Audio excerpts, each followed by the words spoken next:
वरदे कामरूपिणी विद्यारंभं करिष्यामि सिद्धिर्भवतु मे सदा।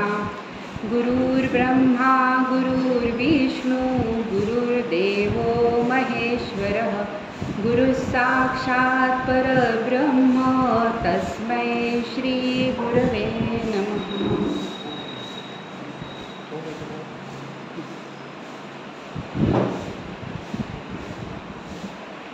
श्री विठ्ठल रुक्मिणी आणि या आवारातील समस्त देवदेवता, जमलेले सर्व भाविक, सर्व गुरुजन यांना मी नमस्कार करते।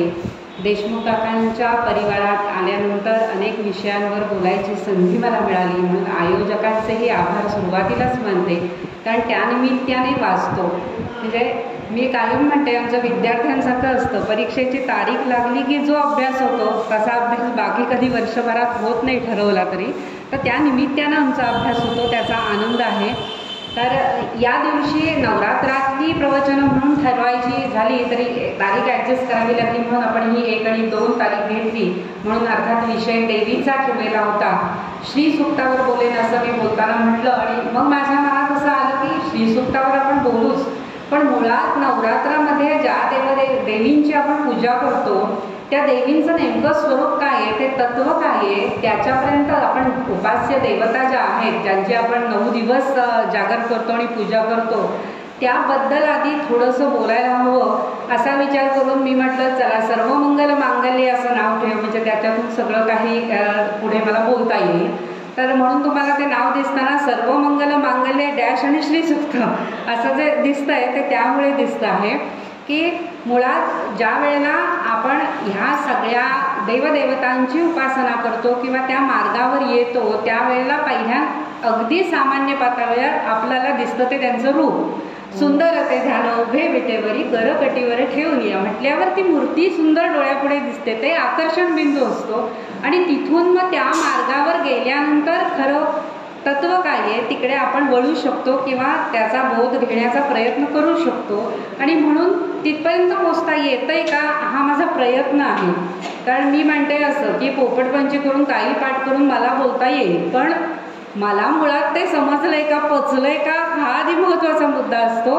त्यामुळे ज्या पद्धतीनं मी विचार करत गेले ते विचार मी तुमच्यासमोर मांडते, म्हणजे त्या दृष्टीनं आणखी काही मिळवता येईल का हा जो मुद्दा असतो तो मुद्दा घेऊन मी बोलणार आहे। सर्वमंगल मांगल्ये शिवे सर्वार्थ साधिके शरण्ये त्र्यंबके गौरी नारायणी नमोस्तुते। इथे सर्व मंगल मांगल्ये जेव्हा म्हटलेलं आहे त्याच वेळेला आपल्या डोळ्यापुढे सगळं ते संस्कृत मगी गतो, मग मंगल म्हणजे काय, तर तिथूनच इतक्या व्याख्या मंगलच्या आहेत। आपण हा शब्द इतका सहज वापरतो की त्याचा अर्थ संकुचित झाल्यासारखं होतं आहे की मंगल आहे, पवित्र आहे, छान आहे, छान वाटतंय, अशा तऱ्हेने तो वापरला जातो। पण मंगल म्हणताना तिथे त्या अभ्यासकांनी ज्या व्याख्या केलेल्या आहेत या क्षेत्रातल्या, तर ते असं म्हणतात की इष्टाची तुम्हाला प्राप्ती करून जे देतं आणि अनिष्टाचं जे हरण करतं ते मंगल आहे। दुसरी एक व्याख्या अशी केलेली आहे की तुम्हाला जन्ममरणाच्या दुःखापासून बाजूला करतं, कायमचं सुख देतं ते मंगल आहे। पूर्ण समाधान म्हणजे मंगल असं म्हटलेलं आहे। तर अशी ही देवी सर्व मंगल मांगल्ये, इथपर्यंत आपल्याला काही प्रश्न नसतात, पण त्याच्यानंतर तिला जी सगळी विशेषणं लावलेली आहेत, मी मुद्दाम हे बोलते अशा करता की मनात जेव्हा पहिल्यांदा मी हे सगळं वाचायला सुरुवात केले तेव्हा मनात गोंधळ सुरू झाला, म्हणजे गोलमाल है बाबा गोलमाल है म्हणतात तसं सगळं सुरू झालं की काय चाललंय नक्की काय आहे असं वाटायला लागलं। कारण जे जे आपण वाचू त्याच्यामध्ये त्या दैवताचं कौतुक केलेलं आहे। म्हणजे उपासना पद्धतीत जर बघितलं तर 5 उपासना पद्धती आपण बघतो। गणपतीची उपासना करणारे गाणपत्य आहेत, सूर्याची उपासना करणारे सौर आहेत, विष्णूची उपासना करणारे वैष्णव आहेत, शिवाची उपासना करणारे शैव आहेत आणि देवीची उपासना करणारे, शक्तीची उपासना करणारे ते शाक्त आहेत। अशा 5 उपासना पद्धती आपल्याकडे पूर्वापार आहेत आणि त्या भक्तांनी त्यांना जसं जाणवलं तसं आपल्या दैवतांचं वर्णन केलेलं आहे किंवा त्यांना उच्च स्थानावर कौतुकानं बसवलेलं आहे। आणि मग ती वर्णनं जेव्हा जेव्हा आपण वाचतो तेव्हा नक्की कोणी काय केलं हा संभ्रम मनात निर्माण होतो. इथे सुद्धा सर्व मंगल मांगल्ये म्हणताना पुढे जी विशेषणं आलेली आहेत, कुठची आलेली आहेत, शिवे आलेले आहे, त्याच्यानंतर गौरी आलेले आहे, त्र्यंबके आलेले आणि नारायणी पण आलेले. आमच्या डोक्यात एवढं फिक्स बसलेलं असतं भौतिक जग, की भौतिक जगामध्ये ज्या व्यवहाराच्या पातळीवरनं आम्ही नातेसंबंध बघतो तसेच नातेसंबंध आम्ही इकडे लावतो प्रत्येक वेळेला, आणि तशा कथा पुराणातून आम्हाला मिळतात. आणि त्यामुळे मग नारायणी म्हटली आहे म्हणजे मला नक्की लक्ष्मी का, नारायणाची बायको नारायणी. मग गौरी म्हटलेलं आहे, मग शंकराची पत्नी झाली, मग नक्की कोण ही? म्हणजे नवरात्रामध्ये आपण म्हणतो महालक्ष्मी, महासरस्वती आणि महाकाली यांचं हे पूजन आहे एकत्रित असं म्हणतो. पण प्रत्येक वेळेला म्हणजे अगदी गौरी गणपतीची गौरी आली तरी मला म्हणजे तांत्रिक अभ्यास माझा नाही, पण विचारणारी लोक आहेत की मग ही गौरी नक्की कोण? ती आई आहे गणपतीची की बहीण आहे? मग जर आई आहे असं मी सांगून टाकलं आई आहे तर ती मग पुढे विचारतात मग माहेरवाशिणीला बोलवायची, बहीण आली असं काय म्हणतात? आणि मग माहेरवाशिणीला शक्यतो सवाशिण म्हणून सुद्धा बोलावलं जातं. तर मग त्याच्यामागे काय आहे? किंवा तिथेही एक उत्तर देऊन काहीतरी समाधान केलं की पुढचा प्रश्न असतो ज्येष्ठा आणि कनिष्ठा दोघी आल्या, मग या दोन कोण? आता नवरात्रीमध्ये ललिता पंचमीचं वेगळं व्रत आहे, मग ती ललिता कोण? आता प्रत्येक ठिकाणी ही आहेत पुराणातल्या कथा आहेत, पण त्या कथांमध्ये न शिरता आम्हाला पहिले प्रश्न हे पडतात की ही नक्की कोण आहे. तर हिची पूजा करताना नक्की मला ही पार्वती आहे ही लक्ष्मी आहे ते कळलं पाहिजे असं कुठे सामान्यपणे आपल्याला वाटू शकतं. आणि असे गोंधळात टाकणारे जे प्रश्न असतात त्यांच्यावरचं उत्तर शोधताना आपल्या लक्षात येतं की तिथे तत्व म्हणून बघितलं पाहिजे. ती कोणाची कोण आहे असे भौतिक नियम तिथे न लावता ती एक शक्ती आहे, ते शक्ती तत्व आहे आणि या शक्ती तत्वाकडे आपण बघितलं पाहिजे. असं जेव्हा आपण ठरवू तेव्हा हे वाद कुठेतरी थांबू शकतात. वाद म्हणजे याचं कारण असं की नुकताच जेव्हा अंबाबाईचा वज्रलेप वगैरे झाला तेव्हा खूप मोठे वाद झाले होते, कारण वज्रलेप आवश्यक असतो, मूर्ती झिजत जातात त्या टिकाव्यात म्हणून वज्रलेप असतो. पण वज्रलेप करताना वज्रलेप करणारी जी लोक आहेत आणि करून घेणारी जी आहेत त्या दोघांमध्ये समन्वय नसला किंवा अभ्यासाचा भाग असला तर तिथे काही त्रुटी राहू शकतात. तसं यावेळेच्या वज्रलेपामध्ये अंबाबाईच्या डोक्यावर नाग होता, 3.5 वेटोळ्यांचा नाग, म्हणजे त्याच्यात पुन्हा तंत्रशास्त्रात योगात गेलं तर आणखी त्याचे काही अर्थ निघतात. तर तो नाग नाहीसा झाला. मग त्याच्यावरनं चर्चा, त्याच्यावरनं वाद निर्माण झाले की ही अंबाबाई जी आहे ही पार्वती आहे आणि मग ती 3.5 शक्तिपीठं महाराष्ट्रातली प्रसिद्ध आहेत. मग ती 51 ठिकाणी तिचे जे सतीचे देहाचे अवशेष पडले त्याच्यातून ही शक्तिपीठं जर निर्माण झालेली आहेत तर ही शंकरपत्नी पार्वती अंबाबाई आहे. मग तिला महालक्ष्मी का म्हणतात? बरं, तिला महालक्ष्मी म्हणतात एक वेळ ठीक आहे, नाव कौतुक म्हणून म्हणत असले, तर आता हे तिरुपतीकडून साडी येते हे काय प्रकरण आहे? त्याचीही कथा केलेली आणि त्याची पुराणात दाखलेही लोकांनी दिलेले आहेत. काय होतं, भक्त जेव्हा एकमेक या तीर्थहून त्या तीर्थक्षेत्री जातात, ओळखी वाढतात, तेव्हा कुणाच्या तरी मनात आलं की अरे हा संदर्भ आहे तर तिरुपतीनं साडी द्यावी, तिरुपतीला काय कमी आहे, श्रीमंत देव येतो. साडी यायला लागली, 1980 पासून साडी यायला लागली, त्याच्या आधी येत नव्हती. मग काही जणांचं असं म्हणणं आहे की शैव वैष्णव वादामध्ये मुद्दाम ही आमची अंबाबाई पार्वती तिला लक्ष्मी करण्याचा घाट घातलेला आहे आणि म्हणून हे सगळं चालू झालेलं असण्याची शक्यता आहे. आणि मग इंग्रज काळातले फोटो बिटो दाखवून बघा त्याच्यावर नाग होता, आता तो नाग झिजला असणार, इतक्या काळानंतर तो नाग झिजत गेला असणार, दिसत नाहीसा झाला असणार. कारण आत्ताचे भटजी आहेत, गुरुजी तिथे आहेत, तेही सांगतात आम्ही काही नाग बघितलेला नाही, पण पूर्वीच्या इंग्रजांनी काढलेल्या फोटोत तो स्पष्ट दिसतोय. मग तो का नाही आता, तो घालवला का, असे हे सगळे वाद आहेत. त्या वादात आपल्याला शिरायचं नाही आहे, पण उदाहरण म्हणून देताना मी हे सांगते की इथे शैव वैष्णव असा वाद घालण्यापेक्षा ती आपली देवी आहे, ती आपल्यावर प्रसन्न होणारी आहे, तिची उपासना आपल्याला करायची आहे, तिची जी शक्ती आहे ती जाणून घ्यायची आहे, ती शक्ती आपल्यात कशी येईल हे बघायचं आहे, हे सगळं ठरवायला हवं. आणि या दृष्टीनं उपासना घडायला पाहिजे. उपासना बाजूला राहते आणि मग बाकीचे विषय सगळे सुरू होतात. आणि त्यामुळे हे जे उपास्य दैवत आहे हे दैवत शक्ती म्हणून, त्याच्याकडे तत्व म्हणून जर बघितलं तर ते बघताना अमृतानुभव जे आहे माऊलीने लिहिलेलं त्याच्यामध्ये अतिशय सुंदर स्पष्ट वर्णन केलेलं आहे. अमृतानुभवाचा भावानुवाद म्हणजे अभंगानुवाद आपल्या स्वामी स्वरूपानंदांनी केलेलं आहे. त्याच्यात त्यांनी छान वर्णन त्याचं केलेलं आहे, आपल्याला समजेल अशा भाषेत केलेलं आहे. अगदी पहिलीच ओवी त्यातली जी आहे ती अशी आहे, शिव आणि शक्ती, ज्ञान आणि वृत्ती. शिव आणि शक्ती, ज्ञान आणि वृत्ती आहे ती, आणि एकची जी होती आत्मपणे. शिव आणि शक्ती दोन नाही. मग तो परमात्मा वेगळा आहे, ही शक्ती वेगळी आहे असं काही समजायचं कारण नाही. ते तत्व एकच आहे आणि त्या एकत्वानं ते सगळं करत असतात. प्रकृती पुरुष, आता त्यांना काय काय नावं, वेगवेगळी नावं आहेत. प्रकृती पुरुष म्हटलं जातं, मूळ माया तिला म्हटलं जातं. प्रकृती पुरुष भासती ही दोन, प्रेमाचे स्फुरण म्हणून या. ते प्रेमाच्या स्फुरणातून प्रकृती आणि पुरुष असे दोन आपल्याला भासतात, पण ती सुद्धा एकत्वानं नांदत आहेत. ती एकच आहेत, इतकी एक आहेत, एक दुसऱ्याशिवाय राहू शकत नाही, किंवा एकातून एक वगळलं तर शून्य होऊन जातं. हे सांगताना सुद्धा त्यांनी सांगितलंय, शिवाची या योगे शक्ती ती संपूर्ण. शिवाची या योगे शक्ती ती संपूर्ण, शिव शक्ती विना शून्य जैसा. शिवातून शक्ती काढून घेतली तो शून्यवत होईल, आणि शक्ती शिवामुळेच परिपूर्ण आहे, संपूर्ण आहे. आता हे कळणं कठीण आहे, पण त्यांनी इतके सोपे सोपे आपल्या दैनंदिन जीवनातले निसर्गातले दाखले दिलेले आहेत, आपल्याला कळतील असे, की हे एक कसे आहेत तर गूळ आणि त्याची गोडी. आता मी त्या ओव्या सांगत बसत नाही की परत त्याच्यात वेळ जातो. गूळ आणि गोडी वेगळी करता येईल का? गोडी काढून टाकली तर गूळ गुळच राहणार नाही. म्हणून गूळ आणि गोडी जशी एकत्वानं आहेत तशी ही शिवशक्ती एकत्वानं आहेत.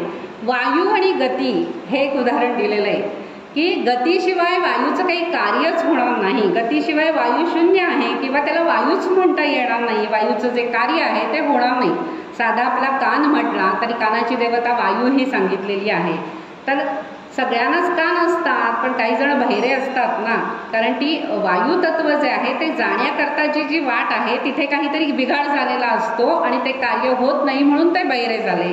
तर वायू गतीमुळे कार्यशील असतो किंवा आपल्याला दिसून येतो, आणि म्हणून वायू आणि गती जशी एकच आहेत तशी ही शिव आणि शक्ती एकच आहेत. कापूर आणि परिमळ. दुसऱ्या ठिकाणी चांगदेव 65मध्ये कापूर आणि कापराचं कण असं त्यांनी म्हटलंय. इथे कापूर आणि कापराचा परिमल हा जसा एकच आहे तशी शिव आणि शक्ती ही एकच आहेत, एकरूपच आहेत. सोनं आणि सोन्याची झळाळी, तेज किंवा सोनेरीपणा म्हणूया आपण, हे एकच आहे. सोन्याचा सोनेरीपणाच गेला, तेज गेलं तर त्याला आपण सोनं म्हणणार नाही, आणि त्यामुळे सोनं आणि सोन्याचं तेज किंवा झळाळी ही एकच आहेत. वीणा आणि नाद असं त्यांनी म्हटलं. त्यांनी म्हणताना म्हटलेलं आहे अमृतानुभवमध्ये मौलीनी, दोन वीणा त्याचा नाद एकच असतो. दिसतंय दोन पण ते एकच आहे. पण याच्या पुढे जाऊन एका वीणेला दोन तारा असतात असं मी म्हणते. त्या तारांचा झंकार सुद्धा एकच असतो, सुंदर झंकार निघतो. दोन तारातून एकच झंकार निघतो. तर अशा पद्धतीनं हे द्वैत दिसलं तरी ते एकच आहे. त्याच्यानंतर ओंकाराच्या 3 मात्रा, अ उ म अशा 3 मात्रा वेगळ्या तुम्ही सांगितलात तरी ओंकार एकच आहे. यातलं एकही बाजूला केलं तर तो ओंकार ओंकार राहणार नाही, आणि त्यामुळे हेही उदाहरण त्यांनी 7-8 उदाहरणं मी तुमच्यापुढे ठेवते. त्याच्यानंतर 2 ओठ आहेत आपले, पण वाणी एकच आहे. 2 ओठातून एकच बोललं जातं. 2 डोळे आहेत पण दृष्टी एकच आहे. 2 डोळ्यांनी तुम्ही एकच दृष्टी बघता. मी ते करून बघितलं, या डोळ्यानं हे आणि या डोळ्यानं हे दिसतं का तर नाही दिसत. तर 2 डोळे जरी असले तरी एकच दृष्टी आहे, एकच आपण हे पाहत असतो. तर अशा प्रकारे जिथे द्वैत आपल्याला भासतं दिसतं ते 2 नसून एकच आहेत. शिव आणि शक्ती हे तत्व एकच आहे. आपल्या सोयीसाठी किंवा आपल्याला जे भौतिक जग दिसतं त्याला साजायचं म्हणून आपण शक्तीचं रूप, स्त्री रूप घेतलेलं आहे डोळ्यापुढे, आणि तशी तिची आपण पूजा करतो. किंवा नवरात्रीतल्या ज्या कथा आहेत त्या देवीशी स्त्री या दृष्टिकोनातून आपण त्याच्याकडे बघतो आणि बसतो. तर अशा पद्धतीची ही सगळी वर्णनं जी आहेत ती अद्वैत सांगणारी आहेत. म्हणून आता नवरात्रीमध्ये शक्तीची पूजा असली तरी इथे शिव आणि शक्ती एकच आहे. पुन्हा पुढे सांगते मी तुम्हाला की इथे शिव म्हणताना पुन्हा ब्रह्मा विष्णू महेश मधला महेश नाही अभिप्रेत, शिव अभिप्रेत नाही. तर इथे परत ते परमतत्व परमात्माच डोळ्यापुढे आहे. शिव म्हणताना तो परमात्मा आणि ही शक्ती ही एकरूप आहेत. आता ही जी वर्णनं आहेत पुढे ही सृष्टी निर्मिती झाली किंवा शक्तीची जी कार्य आहेत ती सांगताना अनेक ठिकाणी म्हणजे देवी महात्म्य वाचा किंवा त्रिपुरा सुंदरीचं आहे, श्रीविद्येबद्दल आहे, ते थोडं तांत्रिक आहे पण श्रीविद्येबद्दल वाचताना किंवा अगदी शंकराचार्यांची सौंदर्य लहरी, खरोखर नावाप्रमाणे ती सौंदर्य आणि आनंदाची लहर आहे, निर्माण करणारी आहे. इतकं सुंदर वर्णन केलेलं आहे. मी म्हटलं असं की रूपाचं वर्णन आधी करावं लागतं की लोक त्यामुळे आकर्षित होतात. अगदी तुम्ही अभंग किंवा भजनी मंडळात गेला तरी रूपाचा अभंग पहिला आणि त्यामुळे रूपाचं वर्णन तिच्या केलेलंच आहे. श्रीसूक्तामध्ये पण आपण बघणार आहोत रूपाचं वर्णन, पण त्याच्याबरोबरच तिने जे केलेलं कार्य आहे त्याचं जे वर्णन आहे ते वर्णन इतकं सुंदर केलेलं आहे की त्या शक्तीची कल्पना आपण करू शकत नाही. आपण सामान्य बुद्धीनं किती विचार केला तरी त्या शक्तीच्या कार्याचा अवाढव्यपणा आपल्या डोळ्यासमोर येऊ शकत नाही, एवढं तिचं कार्य आहे. सौंदर्यलहरी अनेक वर्णन आहेत. त्याच्यात एका ठिकाणी असं म्हटलेलं आहे, माते तुझ्या पदचरणांजवळ किंवा चरणकमलांजवळ धुलीकण आहेत ना ते सुद्धा चकाकतायत, ते सुद्धा तेजस्वी झालेले आहेत. त्यातल्या एका धुलीकणातून तू असंख्य ब्रह्मांड निर्माण करतेस. म्हणजे कल्पना करू शकत नाही आपण, ही एवढी शक्ती या ठिकाणी आहे. आणि अगदी सामान्य आपल्या भौतिक जगातलं उदाहरण द्यायचं तरी मला असं अचंबित व्हायला होतं हे काम बघितल्यावर. आता रस्ता रुंदीकरणाचं काम बघा चाललेलं आहे. आपण नावं ठेवतो पण ह्या गडकरी साहेबांनी रस्ता रुंदीकरणाचं काम करत असताना किती बारकाव्यानी काही काही गोष्टींचा विचार करावा लागतो. मी म्हटलं मी एक दिवस पूर्ण रिकामा वेळ घेतला आणि सगळं तपशील लिहायचा म्हटला तरी ती ज्ञानशक्ती माझ्याजवळ नाही. ती काय काय लागू शकतं, काय काय होऊ शकतं हे आपण लिहू शकत नाही. सिंधुदुर्गचा रस्ता चालू असताना तिथले इंजिनियर भेटले तर ते असं म्हणाले की हा जो रस्ता चालू आहे म्हणजे दृष्टीपथात असलेला रस्ता की ह्या एवढ्या रस्त्याला दिवसभर कामगार काम करत असताना जी यंत्रतंत्र सगळी वापरली जातात त्या 3 ते 4 टँकर डिझेल लागतं. असा विचारच मी कधी केलेला नव्हता की एवढ्या प्रमाणात, कारण बरोबर आहे की 10 माणसं दिवसभर खपून जे काम करू शकणार नाही ते अर्धा तासात ते यंत्र करतं, त्यामुळे ते तेवढं डिझेल खाणार. तर ही कार्यशक्ती आहे आणि ही जी शक्ती आहे ती वेगवेगळ्या प्रकारानं नटलेली आहे. एखादं कार्य आपण सामान्य माणसं जेव्हा करतो तेव्हा त्याच्याकरता ज्ञानशक्ती लागते, इच्छाशक्ती पहिली लागते की चेतना लागते, इच्छा लागते ते काम करायचं आहे म्हणून. मग अर्थशक्ती वगैरे लोक आणखी वाढवतात पण ही अर्थशक्ती ज्ञानशक्तीकडेच वळते की पैसा कसा मिळवायचा. तेव्हा एकदा इच्छा झाली की तुम्ही बरोबर मिळवून ते कार्य करू शकाल, पण हे कार्य करण्याकरता मूळ लागते ती इच्छाशक्ती लागते आणि चेतनाशक्ती लागते की ते कार्य करण्यासाठीची ही शक्ती आहे. ही सगळी शक्ती तिथे ज्ञानशक्ती, कसं काम करून घ्यायचं, कुठच्या पद्धतीनं करायचं याकरता ह्या सगळ्या शक्ती तिथे एकवटलेल्या असाव्या लागतात. का शक्ती एकच पण त्यांचीही मी म्हटली अशी नावं वेगवेगळी की आपण म्हणतो एम व्हिटॅमिन म्हणजे पैशाशिवाय काही होत नाही, सत्तेशिवाय काही होत नाही. तुमच्याजवळ पैसा असला, इच्छा असली तरीसुद्धा कागद पुढे सरकण्याकरता सत्ता शक्ती लागते. हे सगळं मिळून आपण सामान्य माणसं भौतिक जगातलं काम करत असताना या सगळ्या शक्ती वापरत असतो. या शक्ती आपल्याला लागतात. मग ब्रह्मांड निर्मिती करता केवढी शक्ती लागत असेल आणि ही सगळी शक्ती इथे एकवटलेली आहे, परमात्म्याच्या ठिकाणी एकवटलेली आहे. आणि मग इथे पुन्हा गोंधळ आहे की ही सृष्टी निर्माण केली शक्तीने असं आम्ही म्हणतो. आता मी तुम्हाला म्हटलं की सौंदर्य लहरीमध्ये असं म्हटलेलं आहे की तू अनेक ब्रह्मांड निर्माण करतेस एका धुलीकणातून. तर मग ही नक्की शक्ती कुणी निर्माण केली, सृष्टी कुणी निर्माण केली? आम्हाला लहानपणापासून आम्ही ऐकलेलं ब्रह्मा विष्णू महेश, उत्पत्ती स्थिती लय, एक उत्पत्ती करतो, एक सांभाळतो, एक त्याचा संहार करतो, हे लहानपणापासून ऐकलेलं आहे. आता देवी महात्म्य वाचताना आम्हाला देवी करते असं दिसतं की हे सगळं देवीनं घडवून आणलेलं आहे असं आम्ही वाचतो. एवढंच नव्हे तर मला वाचता वाचता असं वाटलं की अरे हे काय चाललंय की इकडे अथर्व शीर्षामध्ये काय म्हटलंय, मग त्वमेव केवलम कर्तासी, त्वमेव केवलम धर्तासी, त्वमेव केवलम हर्तासी. म्हणजे हे सगळं गणेशाला क्रेडिट दिलेलं आहे. तर मग कोण नक्की करतं? पुन्हा असाच प्रश्न की गणेशानं हे केलेलं आहे का? करता धरता हरता गणेश आहे का? मग जर गणेश असला तर मग ते बरोबर आहे, कारण त्याला काय म्हटलेलं आहे, तम शक्ती त्रयात्मक. बाकी सगळं अतीत म्हटलेलं आहे, अवस्थात्रयातीत, गुणत्रयातीत, पण इकडे शक्ती त्रयात्मक म्हटलेलं आहे. ह्या शक्ती त्याच्याजवळ आहेत असं म्हटलेलं आहे. मुद्गल पुराणामध्ये तर कथा जी येते त्या कथेमध्ये असं सांगितलेलं आहे की या गणनाथाला, या गणेशाला 5 देवांनी 5 शक्ती दिल्या. म्हणजे मी आता त्याला शक्ती असं म्हणते. कोणी कोणी काय काय दिलं? ब्रह्मानं सरस्वती ही आपली कन्या दिली. त्याच्यानंतर शिवानं योगिनी दिली. ब्रह्मा विष्णू महेश विष्णूनं आपली पुष्टी दिली कन्या. तर जगदंबेनं आपली कन्या दिली ती मोहिनी. तर अशा पद्धतीनं या 5 कन्या ज्या दिल्या गेल्या, ह्या 5 कन्या म्हणजे 5 शक्ती आहेत, ह्या व्यतिरिक्त काही नाही. आणि त्यामुळे ह्या शक्तींनिशी तो कार्य करतो असं तिकडे म्हटलेलं आहे. कारण प्रत्येक जण माझं दैवत कसं मोठं आहे, त्यानेच हे सगळं कसं घडवलेलं आहे, हे प्रत्येकजण सांगायचा प्रयत्न करणार. आणि त्यामुळे मी ज्या 5 उपासना पद्धती सांगितल्या त्या 5ही ठिकाणी वैष्णव असतील, शैव असतील, गाणपत्य असतील किंवा शाक्त असतील, हे लोक आपली देवता श्रेष्ठ कसे आहे आणि तिने हे सगळं कसं घडवून आणलं ही वर्णनं तुम्हाला त्या त्या ह्याच्यात वाचायला मिळतील. अगदी विष्णूचं म्हटलं, विष्णू सहस्रनाम वाचताना सुद्धा ओम विश्वम विष्णुर्वषट्कारो भूत भव्य भवत प्रभू भूतकृत भूत भृद्भावो भूतात्मा. म्हणजे काय आहे सगळं?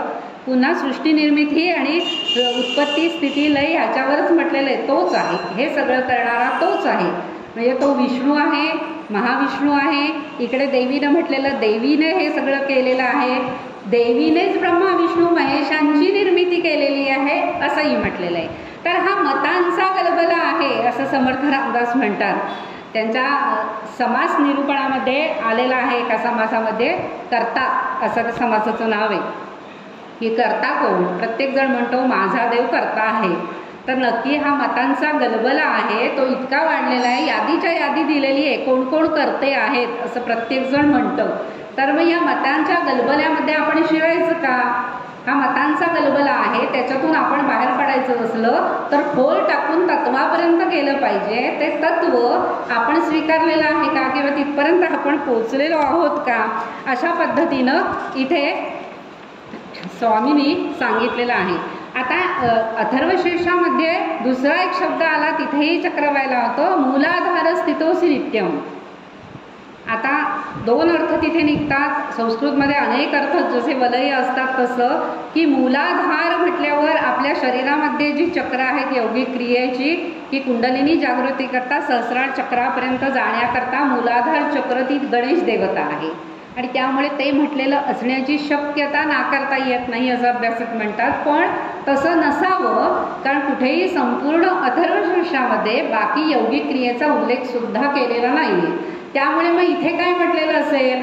मग मूला म्हणजेच मूळ माया, ही जी आपण माया म्हणतो, हिने जी सृष्टीची रचना केलेली आहे म्हणतो, ही जी शक्ती म्हणतो, ही जी देवी म्हणतो, तिला मूला असं म्हणतात. आणि ही मूलाधार स्थितोसी नित्यम, ही मूला तिथे नित्य स्थिर आहे त्याच्या ठिकाणी. आता इथे सुद्धा ही गंमत आहे की इथे मूला ही मूळ प्रकृती तिथे स्थिर आहे आणि त्याच्यातून सृष्टीची उत्पत्ती स्थिती लय वगैरे हा घडवून आणतो असं जर म्हटलेलं असेल तर त्याचे जे दृष्टांत आहेत किंवा त्याची जी सोपी सोपी आपल्याला कळू शकतील अशी उदाहरणं आहेत ती माधवानंदाने खूप सुंदर दिलेली आहेत. त्यांनी असं म्हटलं की जाई जुईचा वेल नाजूक असतो आणि त्याला चढवलं जातं, एखादी काठीचा आधार दिला जातो किंवा महिरप केली जाते किंवा खांबावर चढवली जाते. तर ती जेव्हा चढते वर, त्या आधारानं ती वर चढते, बहरते त्या खांबावरून. ती इतकी फुलते, इतकी पानं फुलं तिला भरभरून येतात आणि पुन्हा ती गळतात. पुन्हा ऋतुचक्रानुसार सुरू होतं सगळं. पण चर्चा कशाची होते? तिच्या फुलांची, त्या फुलांच्या सुवासांची, तिच्या दिसण्याची, तिच्या पाना फुलांची चर्चा होते जाईजुईच्या. त्याच्या पाठी जो आधाराला दिलेला टेकू आहे त्याचा कधीही उल्लेख, त्याची कधीही चर्चा होत नाही. हे आपलं भौतिक जग आहे. आम्ही चर्चा, बरोबर आहे, आम्ही चर्चा कशाची करणार? आम्हाला जे दिसतं त्याचीच चर्चा आम्ही करणार. आणि त्यामुळे इथे जाईजुईचं जे उदाहरण दिलेलं आहे ते इथे मूलाधार स्थितोसी नित्यम म्हटल्यावर मला आठवलं. कारण ही माया आहे ना, ही माया आपल्याला भ्रमित करणारी आहे, कारण ती नित्य अनित्य आहे. लक्षात घ्या, ती नित्य अनित्य आहे. म्हणजे काय? तर असं त्यांनी माधवानंदाने ते पण उदाहरण दिलं समजेल असं की समजा एखादा मुलगा वर्गात नियमित गैरहजर असला तर त्याच्या पालकांना जाऊन आपण काय सांगू? तुमचा मुलगा रेग्युलरली इररेग्युलर आहे, नियमित गैरहजर आहे, असं जसं म्हणू तसा तो नित्य अनित्य म्हणजे नेहमीच बदलणारी आहे. ती चंचल आहे, ती सतत बदलत असते. म्हणजे पहा, नदीचा प्रवाह आहे, आपण असं म्हणतो ही आमची वाशिष्ठी, ती यमुना, ती गंगा, आमच्या डोळ्यापुढे एक रूप, दोन काठ, मधून वाहणारं पाणी, असा तो फोटो डोळ्यापुढे उभा राहतो. पण खरं जर बघितलं तर नदीच्या पाण्यातला कण बदलत असतो, सातत्यानं ती वाहत असते, सतत बदलत असतो. आपल्या शरीरामधले जीन्ससुद्धा पेशी बदलत असते. म्हणून ध्यानधारणेमध्ये सुद्धा असं सांगितलेलं आहे की तुम्ही जेवढं तुमचं ध्यान वाढवाल, शांतचित्त राहाल, तेवढं निकोप पेशी निर्माण होतील. आणि हे सायन्सने, आज न्यूरोसायन्स खूप प्रगत झालेलं आहे, त्यांनी बरेचसे आपले जे इकडे आध्यात्मिक सिद्धांत आहेत ते खरे कसे आहेत ते दाखवण्याचा प्रयत्न केलेला आहे आणि त्याच्यात त्यांना यश मिळतं आहे. म्हणजे ऋषीमुनींनी जे जे आम्हाला देऊन ठेवलेलं आहे ते इतकं अनमोल आहे की त्याचा आम्हाला अर्थ लावण्यातच आमचं आयुष्य जात आहे, पण ते उपयोगी पडणार आहे एवढं लक्षात ठेवून वापरलं तरी खूप होईल. तर अशा पद्धतीनं ही मूलाधारस्थितोसी नित्यम म्हणताना की तो तिथे मूला म्हणजे मूळ माया प्रकृती त्याच्याजवळ कायम स्वरूपी आहे, म्हणून हे सगळं कार्य गणपती करतोय किंवा परमात्मा करतोय. परमात्मा आणि शक्ती, शिव आणि शक्ती ही वेगळी नाहीत, ती एकत्वानं कार्य करत आहेत. हे पुन्हा पुन्हा आपल्याला सांगण्याचा प्रयत्न या सगळ्यातून केलेला आहे. तर अशा प्रकारे हे सगळं समजून घेण्यासाठी किंवा या सगळ्या वादातून बाहेर पडण्याकरता दासबोधामध्ये अगदी प्रत्येक ठिकाणी गुरुशिष्य संवादांमधून प्रश्न उत्तरं असं सातत्यानं सांगितलेलं आहे. आणि ते सांगत असताना ही मूळ माया कशी आहे, माया निरूपण केलेलं आहे, मूळ माया कशी आहे, अष्टधा प्रकृती कशी आहे, सृष्टी निर्मिती कशी होते, हे सगळं वर्णन केलेलं आहे. हे वर्णन करताना त्यांनी तुम्हाला हे पुन्हा सांगितलेलं आहे की परब्रह्म असता निश्चळ. हे परब्रह्म कसं आहे, निश्चळ आहे, निराकार आहे, निर्गुण आहे, हे सगळी त्याला नकार विशेषणं आहेत. तर हे निर्गुण तत्व आहे, ते निश्चळ आहे, एका जागेहून हलत नाही, ते अकर्ता आहे, ते स्वतःहून काहीही करत नाही. पण परब्रह्म असता निश्चळ तेथे संकल्प उठला चंचळ. तिथे संकल्प निर्माण झाला, तो चंचळच म्हटलेला आहे, तो चंचल संकल्प निर्माण झाला आणि मग त्या इच्छेवरनं होतं सगळं, बाकी काही करावं लागत नाही.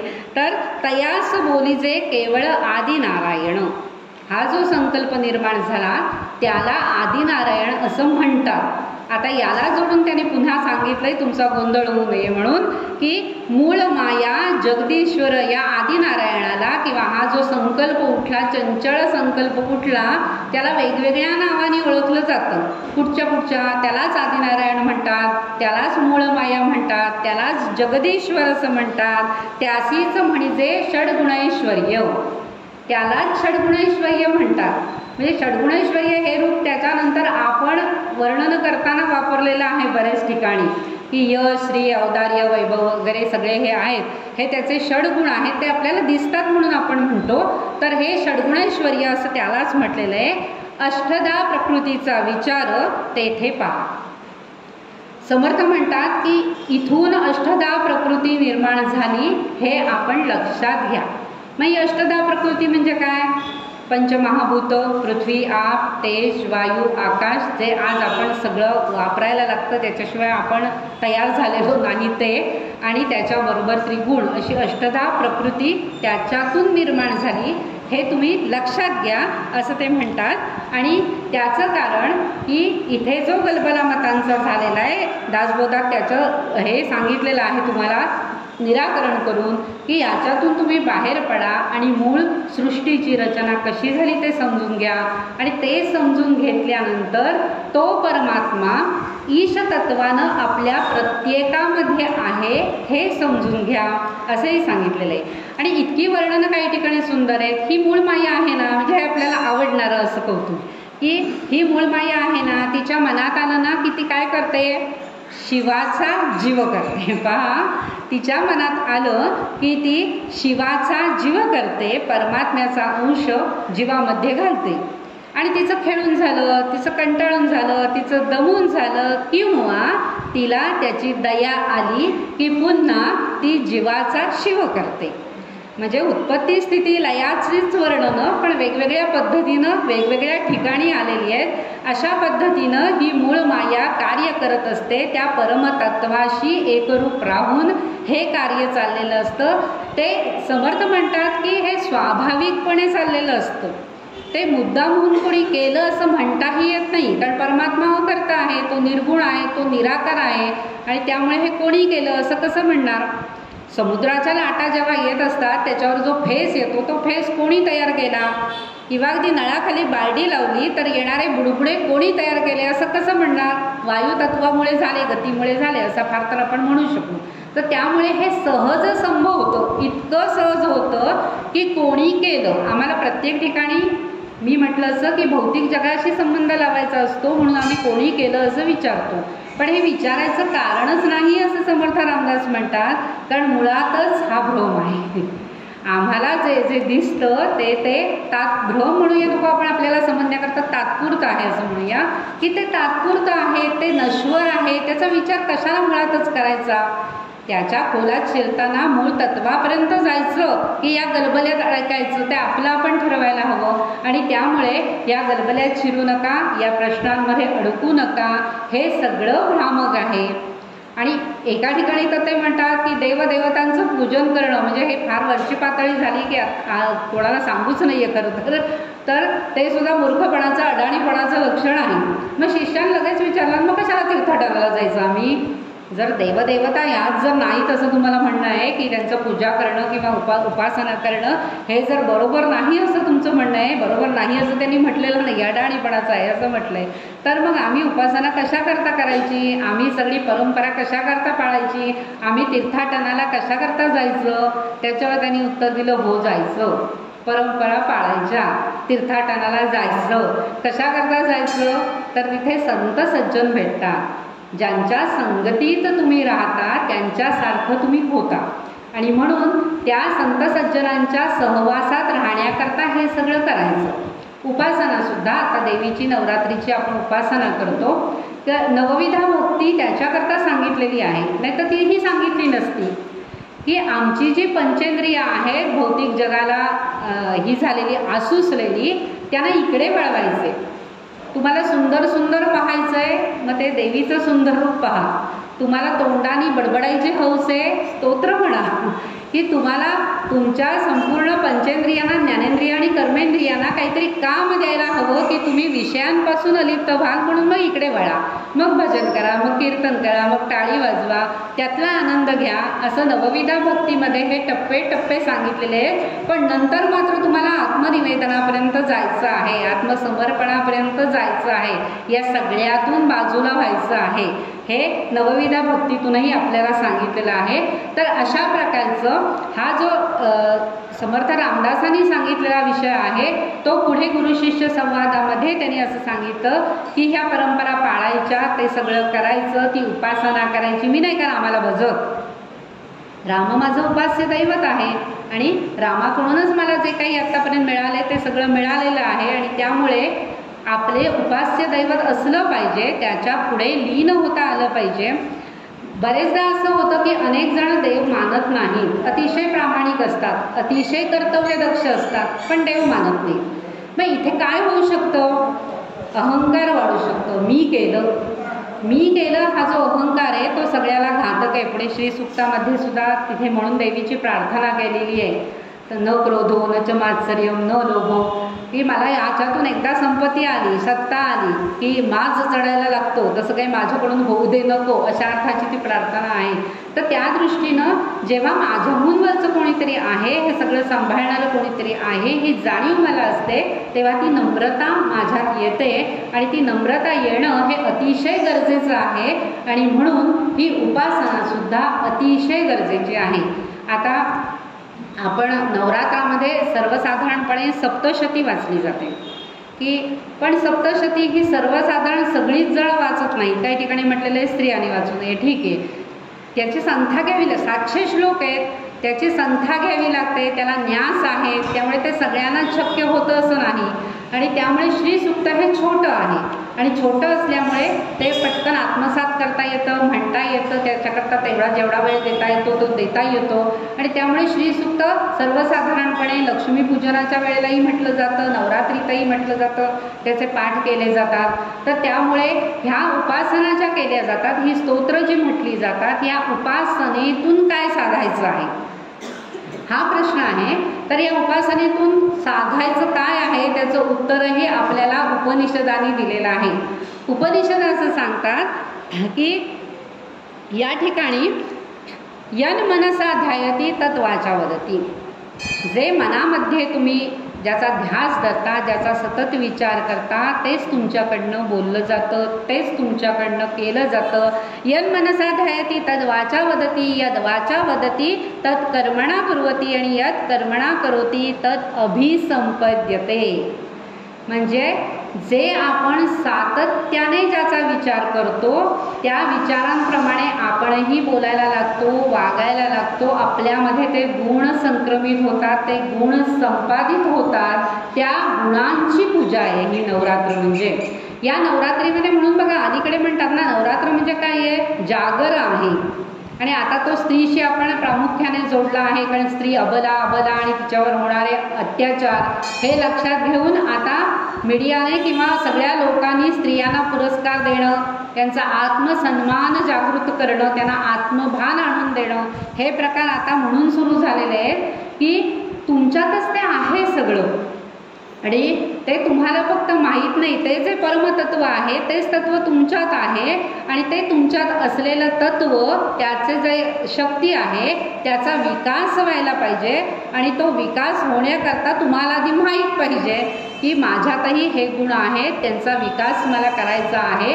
तर त्या गुणांचा विकास चांगल्या पद्धतीनं होऊ शकतो आणि हा गुणविकास साधण्याकरता, ही सगळी तत्व आपल्यात येण्याकरता, हे गुणसंक्रमण होण्याकरता उपासना करायची असते. उपास्य दैवताला भजायचं असतं किंवा त्याचा विचार करायचा असतो, सातत्याने तो विचार करायचा असतो. जेव्हा सातत्य येतं एखाद्या गोष्टीमध्ये त्यावेळेला त्याचा आपल्या मनावर खोल परिणाम होतो आणि मनावर खोल परिणाम झाला की हळूहळू आपण बदलत जातो. दासबोधामध्ये सुद्धा जेव्हा पहिल्यांदा मी त्या परीक्षा दिल्या त्यावेळेला आम्हाला त्या बाई इतक्या चांगल्या होत्या. मग आता हे विद्यापीठाकडे आलं की त्या मला प्रत्येक वेळेला असं विचारायचं, तुमच्यात काय बदल झाले, तुम्ही सकाळी लवकर उठता का, तुम्ही हे म्हणता का, दासबोधातल्या 5 ओव्या तुम्ही म्हणता का. तर या पद्धतीनं माझ्यात काय काय बदल झाले, तुम्हाला कधी खोटं बोलायचा प्रसंग येतो का, इतके बारीक प्रश्न विचारलेले होते की दासबोध वाचायचा म्हणजे तो वाचल्यानंतर मला फळ मिळेल असं काही फळ मिळत नाही. तो वाचल्यानंतर माझ्या चित्तवृत्तीत जर बदल होत असला, माझ्यात पूर्णपणे बदल हळूहळू होईल पूर्णपणे, पण तो बदल अपेक्षित त्यांना आहे. नुसता दासबोध वाचायचा म्हणून वाचायचा नाही आहे किंवा त्या परीक्षा द्यायच्या म्हणून त्या द्यायच्या नाही आहेत. तर त्याच्यामधून तिथे जे काही अगदी साधं संसारिक सुद्धा त्यांनी म्हटलेलं आहे ना, दासबोध कोणी वाचावा, संसारातलं सुख हवं असलं तरी वाचावा, अध्यात्मामध्ये प्रगती व्हायची असली तरी वाचावा, एखाद्या कामात यश मिळवायचं असलं तरी वाचावा. तर याचं कारण असं की इथे त्यांनी सगळी यादी दिलेली आहे, मूर्खांची यादी दिलेली आहे. मूर्ख कुणाला म्हणायचं, शहाणा कुणाला म्हणायचं किंवा महंत स्वतःला म्हणून घ्यायचं असलं, एखादं कार्य तुम्हाला करायचं असलं तर कोणत्या नियमाने तुम्ही ते कार्य केलं पाहिजे, लोकांमध्ये किती प्रमाणात मिसळलं पाहिजे, कधी अलिप्त झालं पाहिजे, सगळं त्यांनी सविस्तर दासबोधामध्ये सांगितलेलं आहे. आणि ते जेव्हा सगळे गुण मला आत्मसात करता येतील, हळूहळू त्याच्यातून काही मला शिकता येईल, त्यावेळेला त्याची फळं मला मिळायला लागतील. त्यामुळे पावित्र्य येईल, मांगल्य येईल किंवा अमुक फळ मिळेल असं जे प्रत्येक ठिकाणी सांगितलं जातं, हे शेवटी लोकांना कुठेतरी आकर्षण निर्माण करायला हवं की तुम्हाला अमुक मिळेल म्हटल्यावर लोक वाचायला बसतात. श्रीसूक्तामध्ये असंच आहे. बऱ्याच जणांना असं वाटतं की श्रीसूक्त ही संपत्ती मिळवण्यासाठी म्हणायचे स्तोत्र आहे आणि ते थोड्या अंशतः खरं आहे आणि लोकांना अनुभव आलेले पण लोक लिहित असतात की मला हा अनुभव आला असेल. पण या पलीकडे जाऊन श्रीसूक्तामध्ये जी श्री सांगितलेली आहे, जी लक्ष्मी सांगितलेली आहे, ती फक्त पैशांनी मिळणाऱ्या ज्या गोष्टी आहेत तेवढीच नाही, आमच्या डोळ्यापुढे असं येतं पैसा, त्याच्यानंतर धन धान्य, संपत्ती, बंगला, गाडी, हे जे भौतिक वैभव आहे, हे भौतिक वैभव म्हणजेच लक्ष्मी आणि ती मला ते प्राप्त करून देणार आहे. तर याच्या पलीकडेही खोल अर्थ त्याच्यामध्ये आहे की तुमचं जीवन आनंदी होण्याकरता तुम्हाला काय काय लागतं? मन चांगलं लागतं मुळात आधी. त्या मनापासून तुमचं आरोग्य, शारीरिक आरोग्य कसं असावं, तुमचं मन चांगलं कसं असावं, तुमच्यामध्ये औदार्य असावं, ह्या सगळ्या ज्या गुणांबद्दलही बोललेलं आहे तीही लक्ष्मीच आहे असं सांगितलंय. अगदी पर्यावरणसुद्धा तिथे विचारात घेतलेलं आहे की आज आपण कोरोनाच्या काळात बघितलं ऑक्सिजनचं महत्त्व किती आहे ते. तर पर्यावरण पूरक राहणं किंवा ते पर्यावरण समतोल असणं ही सुद्धा एक लक्ष्मीच आहे. तर ह्या लक्ष्मीची व्याप्ती खूप मोठी आहे आणि त्या दृष्टीनं तिच्या प्राप्तीकरता प्रयत्न करण्याकरता इथे श्रीसूक्त सांगितलेलं आहे, म्हणायला सांगितलेलं आहे. त्या श्रीसूक्तावरही आपण बोलणार आहोत आहे जुंगट. तर या ठिकाणी या श्रीसूक्ताकडे वळण्याआधी म्हणून मी म्हटलं की मुळात ही श्री किंवा ही संपत्ती किंवा ही लक्ष्मी, मग तिला नारायणी म्हणा, पार्वती म्हणा, अंबाबाई म्हणा, वेगवेगळ्या नावाने या नवरात्रीतल्या देवीकडे तुम्ही पहा. पण या देवीकडे पाहत असताना तुमच्या डोळ्यापुढे ती शक्ती, ते तत्व आलं पाहिजे आणि त्या तत्वानुसार माझ्यात काय काय गुणसंक्रमण होतंय, गुणांची वृद्धी होते ते आपण बघितलं पाहिजे. याकरता श्रीसूक्ताचे पाठ म्हणायचे असले तर म्हणायला हरकत नाही. आता या श्रीसूक्तामध्ये आता एक कसं आहे माहिती आहे का, सप्तशती पुराणामध्ये आले, मार्कंडेय पुराणामध्ये सप्तशती आलेली आहे. त्याच्याही आधी ऋग्वेदात म्हणजे 10-15 हजार वर्षांपूर्वी ऋग्वेदामध्ये श्रीसूक्त आलेलं आहे. त्याला खिलसूक्त असं म्हटलंय. म्हणजे ऋग्वेदाच्या मूळ भागाला जे परिशिष्ट जोडलेलं आहे त्याच्यामध्ये हे सूक्त आहे म्हणून त्याला खिलसूक्त असं म्हटलेलं आहे. 5व्या मंडळामध्ये ते आहे. मंडल म्हणजे आपण जसं भाग 1, भाग 2, भाग 3 म्हणतो की आपण आरतीचं पुस्तक जर काढलं तर नवीन आरतीची पुस्तकं निघाली तर शंकराच्या आरत्या एका बाजूला, देवीच्या आरत्या एका बाजूला, मारुतीच्या आरत्या एका बाजूला, संतांच्या आरत्या एका बाजूला, असे भाग करून आपल्याला लक्षात येतील असे पाडलेले असतात.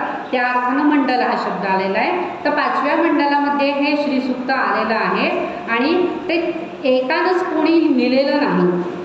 हे महत्त्वाचं आहे की 4 ऋषींनी जे जे देवीबद्दल विचार व्यक्त केले ते तिथे एकत्र आलेले आहेत आणि ते स्फुरलेले आहेत. हाही फरक आहे.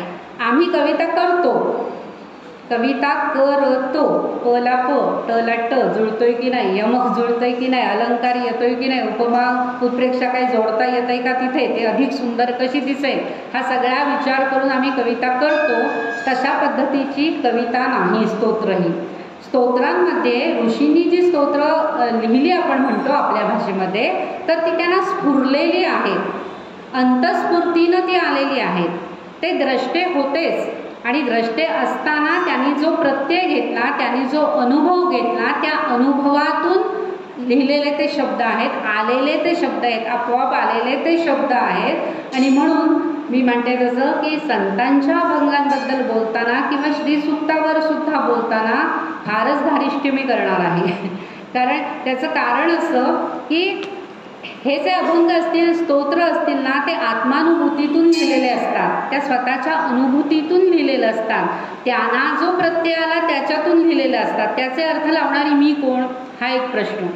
दुसरं असं की त्या अर्थांच्या मागे जशी त्यांची अनुभूती असते, तपस्या असते, तसंच वाच्यार्थाबरोबर गूढार्थ पण आलेले असतात. आपल्याला दिसतो तो वाच्यार्थ दिसतो, पण त्याच्याबरोबर गूढार्थ आलेले असतात. हे गूढ अर्थ समजणं खूप कठीण असतं. ते गुरूंच्या कृपेने समजू शकतात. आता चांगदेव 65मध्ये सुद्धा चांगदेवांना समजावून सांगताना माऊलींनी सांगितलेलं आहे की बाबा तू आणि मी एकच आहोत, भेटण्यात मला आनंद आहे. आरसा समोर ठेवला की जसं आपलं प्रतिबिंब दिसतं तसाच तू आणि मी आहोत. तर भेटण्याचा आनंद द्वैतात नको जायला, तो भेटीचा आनंद मला मिळेल, मिळावा. पण शेवटी हे तुझ्यामध्ये असलेलं आत्मतत्व आणि माझ्यामध्ये असलेलं तत्व एकच असलं तरी ते समजण्याकरता जितकी साधना महत्त्वाची आहेत, साधना आहे, त्या साधनेबरोबर ते गुरुतत्व जे आहे त्याची कृपा लागते. असते आणि त्या कृपेतून तुम्हाला हे सगळं कळतं. तर या दृष्टीनं एखादी स्तोत्र समजावून घेण्याकरता साधना हवी, तपस्या हवी आणि गुरुकृपा हवी. आणि तुमचे कष्ट हे आहेत, अभ्यास हा तर आहेच, पण तो कुठच्याही विषयाचा आपण अभ्यास करतो, पण या सगळ्याबरोबर ते समजतं आणि त्यावेळेला ते मांडता येतं. पण इथे मी असं म्हणते की प्रवचनकाराचा मुळात उद्देशच तो असतो की परवचनच आम्ही सांगतो, आमच्या अकलेचं आम्ही काहीही सांगत नाही. आमच्या संतांनी काय म्हटलेलं आहे, आमच्या अभ्यासकांनी काय म्हटलेलं आहे, आमच्या शंकराचार्यांनी काय म्हटलेलं आहे, आमच्या देशमुख काकांनी काय लिहून ठेवलेलं आहे ते आम्ही वाचतो आणि आम्हाला ज्या पद्धतीनं समजेल त्या पद्धतीनं तुमच्यापर्यंत पोचवायचा प्रयत्न करतो. कारण कुठचं तरी एक माध्यम हवं पोचायला, तर त्या दृष्टीनं तो प्रयत्न असतो. तर हा प्रयत्न स्तोत्रांच्या बाबतीत अपुरा पडू शकतो. हे आधीच तुम्हाला मी सांगते की स्तोत्रांबद्दल बोलताना मी म्हटलं असं की आत्मानुभूती नाही, प्रत्यय नाही, साधना नाही. आणि असं असून सुद्धा ज्या वेळेला आम्ही बोलतो त्यावेळेला आम्ही वाट पुसतं म्हणतात तशी या लोकांची वाट पुसतं, या संतांची वाट पुसतं आम्ही जातो आणि त्याच्यावर आम्ही बोलतो. श्रीसूक्तावर अनेक अभ्यासकांनी छान वक्तव्य केलेलं आहे. त्याच्यामध्ये आपले स्वाध्यायी पांडुरंगशास्त्री आठवले आहेत, बरीच जण आहेत, विद्यावाचस्पती शंकरशास्त्री अभ्यंकर आहेत. मी जो अंबाबाईचा वाद सांगितला ना त्यावेळेला त्यांना बोलावलं होतं खाल. विद्यावाचस्पती शंकरशास्त्री अभ्यंकर, नंतर कोल्हापूर पीठाचे शंकराचार्य आणि एक मूर्तिशास्त्राचा अभ्यासक तरुण मुलगा होता, त्याचं मी नाव विसरले. तर या तिघांना या चर्चेकरता बोलावलेलं होतं आणि त्याच्यातून त्यांनी ते उलगडून सांगितलं काय नेमकं आहे ते. तर अशा पद्धतीच्या या लोकांनी जे श्रीसूक्तावर लिहून ठेवलेलं आहे किंवा बोललेलं आहे, किंवा पाठक म्हणून आहेत प्रतिभा पाठक खटावकर की त्याही अभ्यासक आहेत. तर या लोकांनी जे जे सांगितलेलं आहे त्यातलं जे मला घेता आलं किंवा मला कळलं, असं म्हणूया मला कळलं ते मी मांडण्याचा प्रयत्न तुमच्याशी करणार आहे. आता अर्धवट सुरुवात करत नाही, उद्या त्याच्यावर मी बोलते श्रीसूक्तावर. आता ह्या श्रीसूक्तामध्ये सुद्धा मी संस्कृतची अभ्यासक नाही, तेव्हा शब्द याच्यावर मी बोलेन असं नाही. पण त्यातलं जे अर्थसौंदर्य आहे, त्यातलं जे विज्ञान सौंदर्य आहे, त्यातल्या ज्या गोष्टी आपल्याला कळल्याच पाहिजेत असं मला वाटतं, त्या सगळ्यांवर मी तुमच्याशी संवाद साधेन, बोलायचा प्रयत्न करेन. आणि उद्या आपण याच वेळेला जमूया आणि श्रीसूक्तावर, त्यातल्या अर्थसौंदर्यावर किंवा त्यातल्या विज्ञान सौंदर्यावर मी बोलायचा प्रयत्न करणार आहे. आपण सर्वजण शांत चित्ताने इथे बसलात, कारण मला असं वाटत होतं की बरेचदा मी जे विषय घेतलेले आहेत रामायणावर बोलताना कथा असते आणि मग त्या कथेत शिरल्यानंतर लोकांनाही कथा आवडत असते, ते ऐकत असतात. पण आजचा विषय थोडासा तत्त्वज्ञानाच्या पातळीवर होता, जो मलाच अजून पचायला जड जातोय, तो मी मांडते. मग तो कसं काय ऐकतील लोक, अशी एक शंका होती. पण आपण शांतपणे इथे बसलात, ऐकलं आणि राणीवे बैसवीन श्रोते श्रवणाची या तशा पद्धतीनं आपल्यामुळे या स्थानाला अधिकार प्राप्त होतो. मी आपल्याला वंदन करते, आयोजकांना धन्यवाद देते आणि इथेच थांबते.